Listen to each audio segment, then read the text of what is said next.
52واں زبور۔ خدا کا قہر اور فضل۔ اے زبردست، تو شرارت پر کیوں فخر کرتا ہے؟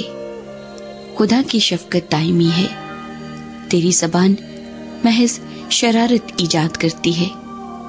اے دغاباز، وہ تیز استری کی مانند ہے، تو بدی کو نیکی سے زیادہ پسند کرتا ہے اور جھوٹ کو صداقت کی بات سے۔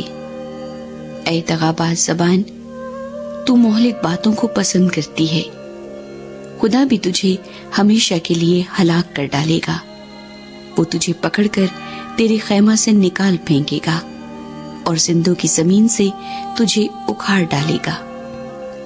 صادق بھی اس بات کو دیکھ کر ڈر جائیں گے اور اس پر ہنسیں گے کہ دیکھو، یہ وہی آدمی ہے جس نے خدا کو اپنی پناہ کا نہ بنایا بلکہ اپنے مال کی فراوانی پر بھروسہ کیا اور شرارت میں پکا ہو گیا۔ لیکن میں تو خدا کے گھر میں زیتون کے ہرے درخت کی مانند ہوں، میرا توکل عبدالآباد خدا کی شفقت پر ہے۔ میں ہمیشہ تیری شکر گزاری کرتا رہوں گا، کیونکہ تو ہی نے یہ کیا ہے اور مجھے تیری ہی نام کی آس ہوگی، کیونکہ وہ تیرے مقدسوں کے نزدیک خوب ہے۔